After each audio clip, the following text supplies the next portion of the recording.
দেবনগুণীর কৃপায় ঢোড়াইয়ের পুনর্জীবন লাভ।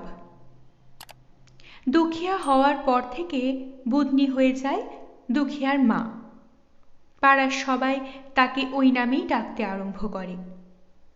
আর সত্যি সত্যি এরপর থেকে ঢোড়াইয়ের কথা তার খুব কম সময়েই মনে পড়ে। একে ঢোড়াই মার কাছ থেকে দূরে দূরে থাকতে চায়, আর এদিকে দুখিয়ার মারও সংসারের নানান ঠেলা। দুখিয়ার মার ছোট্ট মনের প্রায় সমস্ত জায়গাটুকুই জুড়ে থাকে দুখিয়া। এ সোজা কথাটা বাবাও মর্মে মর্মে বোঝে, আর সেই জন্যই আজ দরকারে পড়েও তাকে ডাকতে ইতস্তত করছিল। সেবার মাসখানেক থেকে তাঁতমাটুলির চড়াই পাখি দেখা যাচ্ছে না। সবাই বলা বলি করে যে একটা বড় অসুখ শিগগির আসছে। তার উপর বাড়িতে নম্বর দিয়ে লোক গুনে গিয়েছে। সকলে ভয়ে কাঁটা হয়ে আছে। তারপর যা ভাবা গিয়েছিল তাই। জিরানিয়ায়, তাঁতমাটুলিতে, ঢাঙ্গরটুলিতে কি অসুখ কি অসুখ! বাই উকরানোর ব্যারাম, বেহুশ জ্বর, ঝটতে বিমার, পড়তে খতম। কপিল রাজার বাড়ি শুদ্ধ সবাই উজাড় হয়ে যায় এই রোগে সেইবার। হবে না? বক্করহাট্টার মাঠের সব শিমুল গাছ সে কাটিয়েছিল চা চালান দেওয়ার বাক্স তৈরি করার জন্য। শিমুল তুলো যে তাঁতমানিদের রুজি সে কথা একবারও ভাবল না। কাটাচ্ছিলেন ওই নীরের ধাঙরগুলোকে দিয়ে। আহাম্মকগুলো বোঝে না যে ধাঙরানিদের শিমুল তুলো বেচে রোজগার হয়? সেই তো নিবংশ হয়ে গেলি কপিল রাজা, কিন্তু যাওয়ার আগে ঝোটা হাতদের রোজগার মেরে খেয়ে গেলি। যাকে সে যাদের স্ত্রী মেয়ে আছে তারা ভাবুকগে, কিন্তু তার সম্বল ওই একমাত্র ঢোড়াই। সকালে ঢোড়াই ঘুম থেকে ওঠেনি। মিলিট্রি ঠাকুর বাড়িতে রামায়ণ শুনতে যাওয়ার সময় হলো, তবুও ওঠে না। বাবা ত্রিশূল দিয়ে খোঁচা মারে। হলো কি ছোঁড়া? বাবার মনটা ছ্যাঁত করে ওঠে। কপিল রাজার বাড়ি থেকে একটার পর একটা মুর্দা বের করেছে, পরপর 4টে। নুনুলাল মহতো খতম হয়ে গিয়েছে গত সপ্তাহে। গায়ে হাত দিয়ে দেখতে ভয় ভয় করে। গায়ে হাত দিয়ে দেখে যা ভেবেছে তাই। ও ঢোড়াই, কথা বল, চুপ করে কেন? ভিক্ষেই বেরুনো, রামায়ণ শুনতে যাওয়া মাথায় চড়ে। এ কি করলে রামজি আমার? এ রোগে তো ভাববার পর্যন্ত সময় দেয় না। দুখিয়ার মাকে খবর দেব কি না, ডাকা উচিত হবে কি না, সেই কথাই বাবা ভাবছে।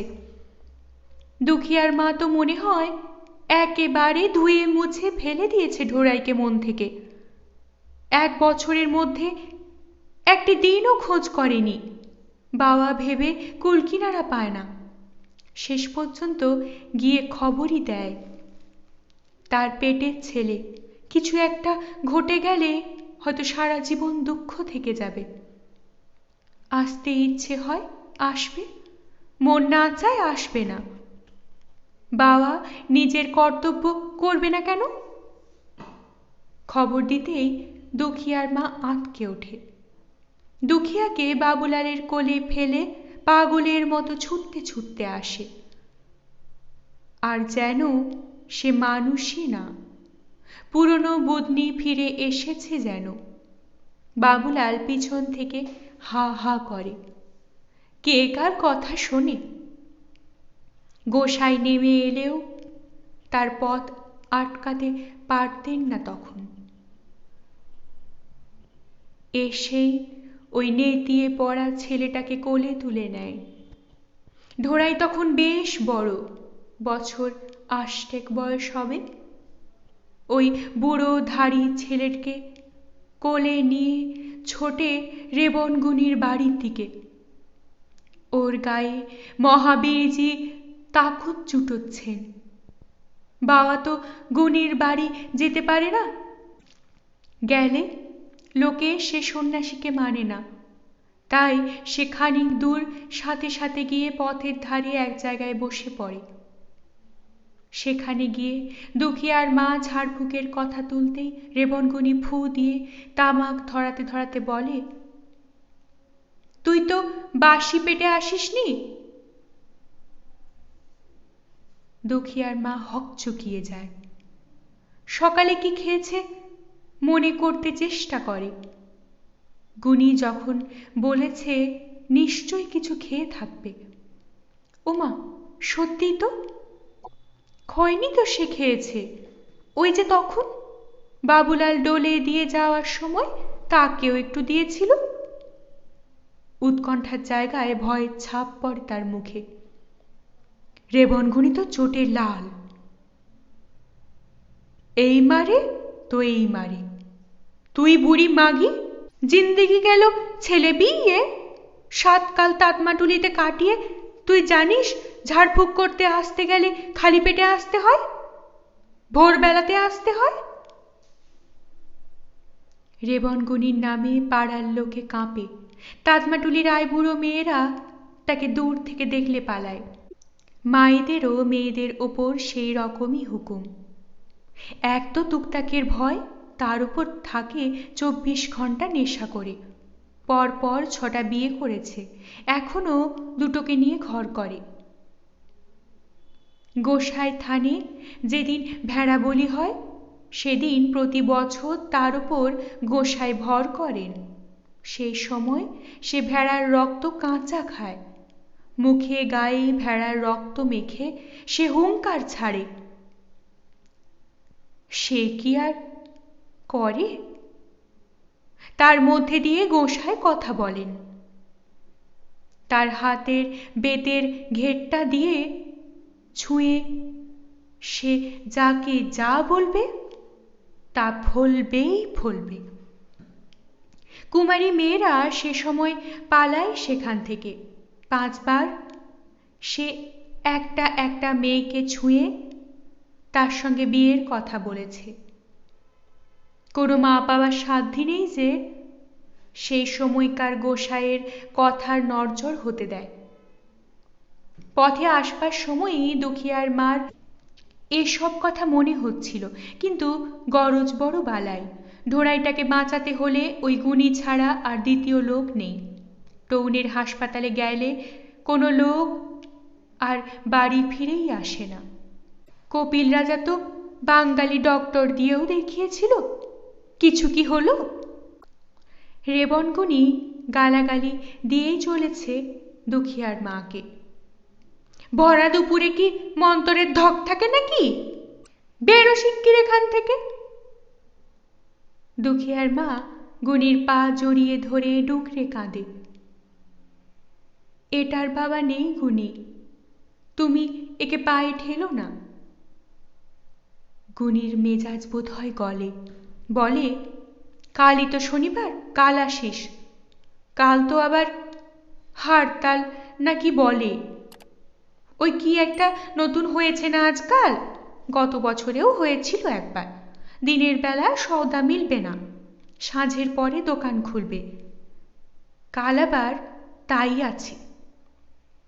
সাঁঝের পর দোকান খুললে পান সুপুরি কিনে নিয়ে রাতে আসিস। সিনুর তো তোর আছেই, ভানমতির দয়ায় সেরে যাবে এই বদমাসটা। বলে ঠোঁটের কোণে হাসি এনে ঢোড়াইয়ের দিকে তাকায়।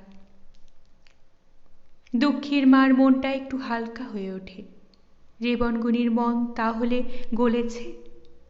সে বলেছে সেরে যাবে, তার দুশ্চিন্তা অর্ধেক দূর হয়। কিন্তু কাল রাত্রি পর্যন্ত দেরি করা কি ঠিক হবে? চিকিৎসা আরম্ভ করতে তার সবুর হয় না। কালই কি আবার ওই কি যে বলে ছাই, হারতাল না কি না হলেই হতো না? দুনিয়ার সকলের আক্রোশ কি তার উপরই? এখানে আসবার আগে রেবনগুনিকে যতটা ভয় ভয় করছিল, এখন কথাবার্তা বলার পর ততটা ভয় করে না। সাহসে বুক বেঁধে গুনিকে জিজ্ঞাসা করে, আচ্ছা, আজকে পান সুপুরি কিনে কাল সকালে এলে হয় না? শনিবার আছে। যা বললাম তাই কর, চিৎকার করে ওঠে গুনি। তোর বুদ্ধিতে আমি চলবো না? আমার বুদ্ধিতে তুই চলবি? দুখিয়ার মা ভয়ে কাঁপে। গুনির মুখের ওপর কথা বলা তার অন্যায়ই হয়েছে। গুনি একটু নরম সুরে বলে, আজকের কেনা পান সুপুরিতে মন্তর ধরবে না, আর ছেলেকে আনবার দরকার নেই, এখান থেকে কাজ হয়ে যাবে, তুই একা এলেই চলবে। আজকে রাতে শোবার সময় ছেলেটার চোখে ধোঁদলের ফুলের রস দিয়ে দিস, আর মরণাধারের এই মন্ত্রের দেওয়া মাটি নিয়ে যা ওর কপালে প্রলেপ দেওয়ার জন্য। ধোড়াই তখন দুখিয়ার মার কোলে নেতিয়ে পড়েছে। ধোড়াইকে নিয়ে ফিরে আসবার সময় দুখিয়ার মা কানে আসে রেবনগুনি আপন মনেই বলছে, গত অমাবস্যাতে অর্ধেক রাত্রিরে যখনই দেখেছি মুরবলিয়া ফৌজের দল পাক্কি দিয়ে গিয়েছে, তখনই বুঝেছি যে উজাড় হয়ে যাবে গাঁ। কাটা গলার ওপর একটা করে আবার পিদীপ জ্বলছিল। ভয়ে তার প্রাণ উড়ে যায়। যাক, সে যাত্রা রেবনগুনির কৃপায় ধোড়ায় বেঁচে যায়। ঝাড়ফুঁকের জন্য দুখিয়ার মাকে যে দাম দিতে হয়েছিল, তার জন্য সে কোনো দিন দুঃখিত হয়নি। ওই রোগে কত লোক মরেছিল গাঁয়ে, শুধু রেবনগুনি মন্ত্রের জোরে ঢোড়ায় বেঁচেছে। এই উপকার দুখিয়ার মা ভুলতে পারবে না।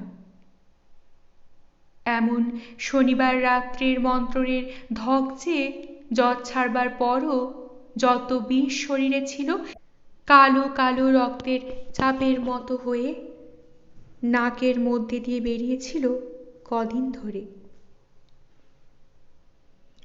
অসুখ সারবার পরও 1 হপ্তাহ দুখিয়ার মা ঢোড়াইকে রেখেছিল বাড়িতে। এ ঢোড়াইয়ের এক নতুন অভিজ্ঞতা। তার শরীর তখনও দুর্বল। বাতায় গোঁজা কাজললতাটার দিকে শুয়ে শুয়ে কিছুক্ষণ দেখলেই চোখ টনটন করে। হাড়ি ঝোলানোর শিকেগুলো বিনা হাওয়াতে মনে হয় কাঁপে। ভাত আনতে দেরি হলে রাগে কান্না পায়। বাঁশের মাচার ওপর একদিকে সই ঢোড়াই, একদিকে দুখিয়া, আর মধ্যেখানে দুখিয়ার মা। দুখিয়ার মার গায়ের গরমের মধ্যে মুখ গোজে। গল্প শোনে ঢোড়ায়। রাজপুত্তর সদা বৃচ মাটির নিচে সুরঙ্গ খুঁড়ছেন রাজকন্যা সুরঙ্গার মহলে যাওয়ার জন্য।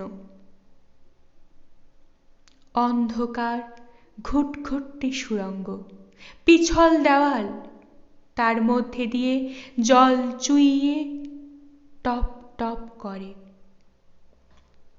জল চুইছে টপ টপ করে। ঢোড়াইয়ের গায়ে কাঁটা দিয়ে ওঠে।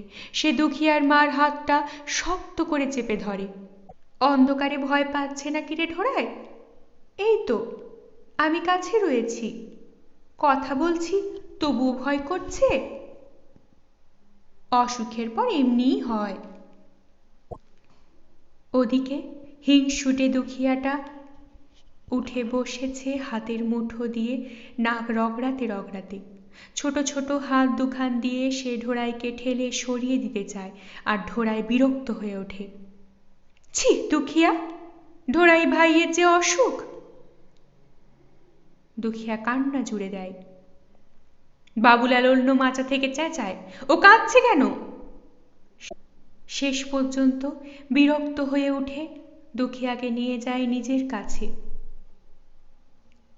ঢোড়াই ছোট হলেও বলছে যে বাবুলাল রাগ করে দুখিয়াকে উঠিয়ে নিয়ে গেল, আর রাগটা বোধ হয় তারই উপর। দুখিয়ার মাও চুপ করে গিয়েছে। তার চুলের গন্ধটা আসছে নাকে, বাওয়ার জটার গন্ধর মতো না, অন্য রকম। কোথায় ভেবেছিল যে আজ বেজার সিংহের গল্পটা শুনবে, এরপর বাবুলালটা সব মাটি করে দিল। ভারী ভালো লাগে বেজার সিংহের গল্পটা। ঘোড়া ছুটিয়ে তরোয়াল নিয়ে যাচ্ছেন বেজার সিং। কার সাধ্যি তার সম্মুখে দাঁড়ায়? হাওয়া গাড়ির চাইতেও কি বেশি জোরে তার ঘোড়া ছোটে? দুখিয়ার মাকে জিজ্ঞেস করবে নাকি, ইঞ্জিনের চাইতেও কি বেজার সিংহের গায়ে বেশি জোর? না, দুখিয়ার মাটা বাবুলালের ভয়ে এখন কথা বলবে না, তাই চুপচাপ শুয়ে রয়েছে। কি রে ঢোড়াই, ঘুমুলি নাকি? ঢোড়াই উত্তর দেয় না, চুপচাপ চোখ বুজে পড়ে থাকে। এইবার দুখিয়ার মা ওঠে। ঢোড়াই জানে যে তাঁতমাটুরির প্রত্যেক মেয়ে ছেলেই রাত্রে পুরুষের পা টিপে দেয়, তেল থাকলে পায়ে তেল দিয়ে দেয়। তার বাবার কথা মনে পড়ে। দুখিয়ার মা যদি বাবার পায়ে তেল দিত তাহলে বেশ ভালো হতো। বাবুলালটাও ভালো না, দুখিয়ার মাটাও ভালো না, আর দুখিয়াটাও ভালো না। বাবা এখন কি করছে কে জানে? আজও তো নিয়ে যাওয়ার জন্য এসেছিল, দুখিয়ার মা যেতে দেয়নি। কালই সে চলে যাবে থানে, বাবার কাছে, বেজার সিংহের ঘোড়া চড়ে, তরোয়াল হাতে নিয়ে রাজপুত্তর সদাব্রিজের মতো। ঢোড়ায় ঘুমিয়ে পড়েছে।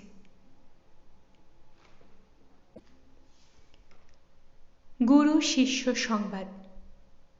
বৌকা বাবা ঢোড়াইয়ের কদর বোঝে।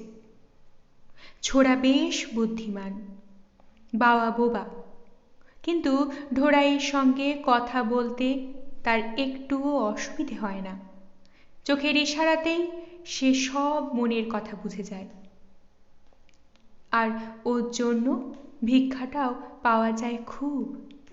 গলাটা ওর খুব ভালো কিনা, মাইঝিরা ওকে বাড়ির মধ্যে ডেকে নিয়ে গিয়ে শিয়ারাম পদ অঙ্ক বড়ায়ে লক্ষণ চলায় মগদাহীন বায়ে শোনেন।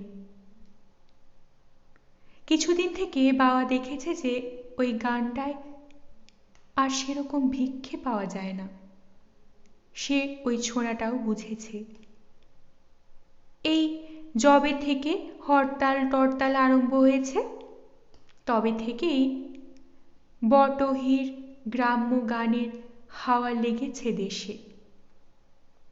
কি যে গান বুঝি না, যে কোনো কথার শেষে রে বটহিয়া জুড়ে দাও আর অমনি গান হয়ে যাবে। যখন যে হাওয়া চলে আর কি। বাবা ঢোড়াইকে ইশারায় বলে, ওই পাশের বাড়িটা ছেড়ে দিয়ে চললি কোথায়? ও বাড়িতে অসুখ। সব খবর ঢোড়াই রাখে, কোন বাড়িতে অসুখ, কোন বাসায় মাইজিরা দেশে গিয়েছে দশহরার ছুটিতে, কোন কোন বাড়িতে দুপুরবেলা যেতে হয়, বাবুরা আপিস কাছারি গেলে, কোন বাড়িতে বিয়ে পৈতে পুজো, সব ঢোড়াইয়ের নখদর্পণে। বাবাকে সেই চালিয়ে নিয়ে বেড়ায়। বাবার ভিক্ষের অভিজ্ঞতা দুপুরুষের, তবুও এত সব খুঁটিনাটি মনে থাকে না। ঢোড়াই গান গাইছে, সুন্দরা আশু তুমি ভাইয়া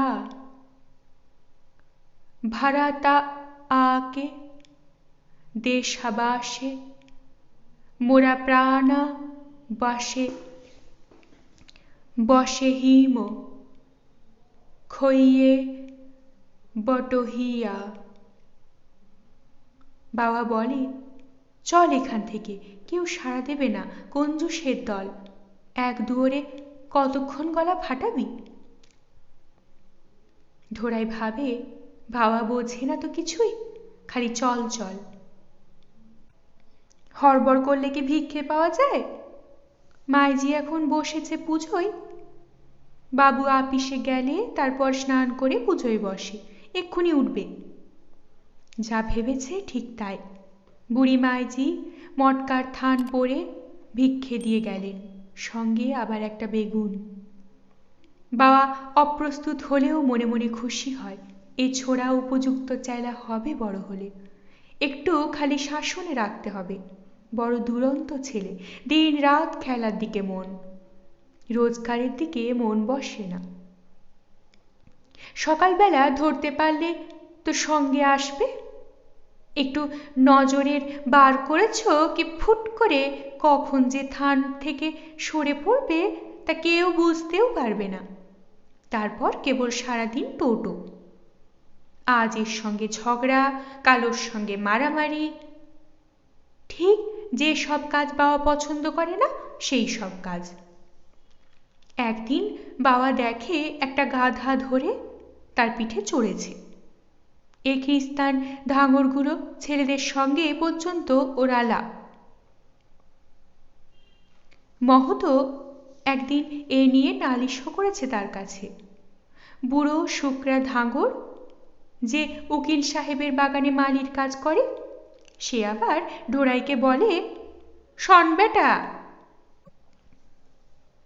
রতিয়া ছড়িদার এই কদিন আগেও এসে বাবার কাছে নালিশ করেছে ঢোড়াইয়ের নামে। গিয়েছিলাম চিমনি বাজারে রাঙা আলু কিনতে, দেখি তোমার গুণধর ছেলে ঢোড়াই গলায় একটা দড়ি জড়িয়ে বোবা সেজে গেরস্ত বাড়িতে গরু মরেছে বলে ভিক্ষা করছে। তার মাদের নাম হাসালো। তোমার সঙ্গে ভিক্ষায় বেরোলেই হয়, তাতে তো বেইজ্জতি নেই। এর বিহিত একটা করতেই হয় বাবা তোমাকে। বাবা চোটে আগুন হয়ে ওঠে। এর মধ্যে আলাদা রোজগার করতে শিখেছে লুকিয়ে। কি করেছিস সে চালার পয়সা বল? কলকের তামাকটা পর্যন্ত শেষ করে টানি না, পাছে ওই ছোড়াটা ভাবে যে ওর জন্য রাখলো না কিছু। আর ওই তলে তলে রোজগার করে খরচ করে নেমো খারাম হারামজাদা কোথাকার। আংটা পরানো ত্রিশূলটা নিয়ে সে ঢোড়াইকে তাড়া করে যায় মারতে, কিন্তু ঢোড়াইয়ের সঙ্গে দৌড়ে পারবে কেন? অনেক দূর যাবার পর ঢোড়াই বাবার নকল করে চলতে আরম্ভ করে, ঠিক যেন ত্রিশূল আর ঝোলা নিয়ে বাবা সকালে ভিক্ষায় বেরিয়েছে। রতিয়া ছড়িদার হেসে ফেলে। বাবা আরো চটে যায়। হাসছ কি? তোমাদের ছেলেরা যায় রোজগারে খুবরি নিয়ে ঘাস তুলতে, না হয় ঝুড়ি নিয়ে কুল কুড়োতে। এ ছোড়া যাবে তাদের সঙ্গে সমানে তাল দিতে? কিন্তু রোজগারের কথাও তো ওর কানে এনো না। তবে থাকবেন খুশি,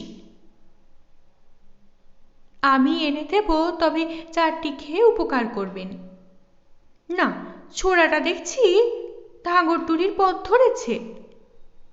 যা তোর 7 জন্মের বাপেদের কাছে। তারপর রাগটা একটু কমে এলে বাবার উৎকণ্ঠার সীমা থাকে না। বদরাগী পাগল ছেলেটা আবার কি না কি করে বসে। মরণাধারের ওপারে গোসাই ডুবে যায়। বকরহাট্টার মাঠের তালগাছ কটার ওপরের আলোর রেশ মুছে যায়। গোসাই থানের অসৎ গাছটির ওপরে পাখির কাকলির বন্ধ হয়ে যায়। তবু ঢোড়াই আসে না। অনুতাপে বাবার চোখ ছলছল করে, তা আমাকে স্বাদ পায় না। সে কি গিয়েছে এখন? তখন গোসাই ছিল মাথার উপর। সে তাল পাতার চাটাইটা ঝেড়ে অসময়ে শুয়ে পড়ে। খানিক পরে কাঠের ঝোলা ফেলবার শব্দে বুঝতে পারে যে ঢোড়ায় জ্বালানির কাঠ কুড়িয়ে ফিরছে। ঢোড়ায় আগে কথা বলবে না, বাবার দিকে তাকাবে না, কোনোদিন না তাকিয়ে ফুঁ দিয়ে উনুন ধরাবার চেষ্টা করে। বাবা শব্দ শুনে বোঝে যে এই মাটির মাল সাথে জল চড়ালো। এইবার ভিক্ষের ঝুলি থেকে চাল বের করছে। আর চুপ করে থাকা যায় না। বাবার খাওয়ার জন্য জিপছির মা গোটা কয়েক সুতনি দিয়ে গিয়েছে, এখনো মাথার কাছে রাখা রয়েছে। ঢোড়াইটা জানে না এখন ভাতে না দিলে সিদ্ধ হবে কি করে। বাবা ত্রিশূলটি নেড়ে ঝমঝম শব্দ করে। এতক্ষণে ঢোড়াইয়ের অভিমান ভাঙে। বাবা তাহলে তাকে ডেকেছে। এত সকাল সকাল শুয়ে পড়লে কেন বাবা, খাবে না?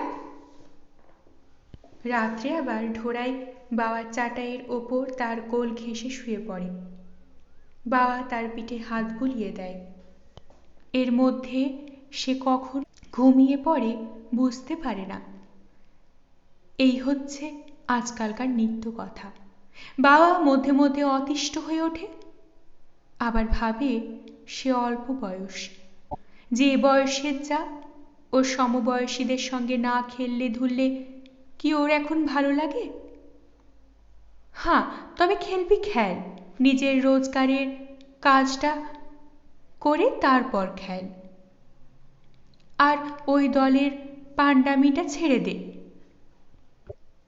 এই এখনই থানে ফিরবে, আর কি ওর টিকি দেখবার জো থাকবে সেই গোসাই ডুববার আগে?